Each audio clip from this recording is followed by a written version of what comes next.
Hi friends, welcome to செஞ்சிக் academy. உங்களை அன்புடன் வரவேற்கிறது. இப்போ நம்ம பார்க்க போறது இந்திய தண்டனை சட்டத்துக்கு பதிலாக கொண்டு வரப்பட்ட பாரதிய நியாய சங்கீதா பிரிவில் 4 தண்டனைகளை பத்தி சொல்லுது. அவற்றில் 6 வகையான தண்டனைகளில் புதிதாக சேர்க்கப்பட்ட தண்டனை எது? விடை சமூக சேவை அல்லது சமுதாய சேவை.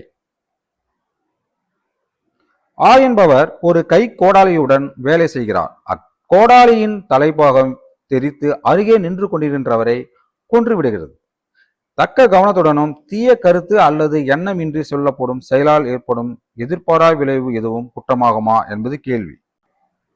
விடை குற்றமாகாது. சிறையில் ஒருவரை தனிமையில் அடைத்து வைத்தல் பற்றி கூறும் பிஎன்எஸ் பிரிவு எது? விடை பிஎன்எஸ் 11. 7 வயதுக்குட்பட்ட ஒரு குழந்தையினால் செய்யப்படும் எதுவும் ஒரு குற்றமாகாது என கூறும் பானிசா பிரிவு எது? பிஎன்எஸ் 20. பாலியல் தாக்குதலுக்கான தண்டனை பற்றி கூறும் பிரிவு எது? Punishment for rape. விடை பிஎன்எஸ் 64. வன்புணர்ச்சி செய்யும் எவரொருவரும் 10 ஆண்டுகள் குறையாமல் ஆயுட்காலம் வரை நீட்டிக்கக்கூடிய சிறை தண்டனைகள் ஏதேனும் ஒன்று விதித்து மற்றும் அபராதம் விதித்து தண்டிக்கப்படும்.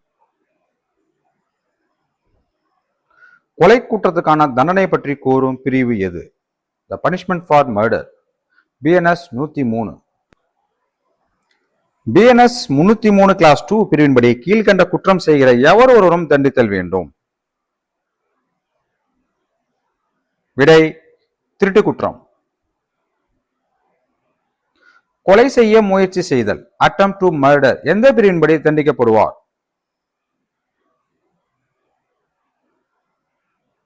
விடை பிஎன்எஸ் 109. ஒரு பொது இடத்தில் அல்லது அதற்கு அருகில் ஆபாச பாடல்கள், கதை பாடல்கள் அல்லது சொற்கள் எதையும் பாடுகிற, ஒப்பிக்கிற அல்லது மொழிகிற எவராயினும் கீழ்கண்ட எந்த பிரிவின்படி தண்டிக்கப்படுவார்? BNS 296 clause B. தற்கொலைக்கு உடந்தையாயிருத்தல் அல்லது தற்கொலைக்கு தூண்டுதலாயிருக்கின்றவரை எந்த பிரிவு தண்டிக்கிறது? விடை பிஎன்எஸ் 108.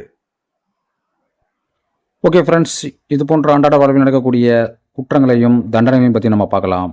நம்ம சேனலை இது வரைக்கும் சப்ஸ்கிரைப் பண்ணாதவங்க சப்ஸ்கிரைப் பண்ணிவிட்டு ஃப்ரெண்ட்ஸுங்களுக்கு ஷேர் பண்ணுங்கள். நன்றி, வணக்கம்.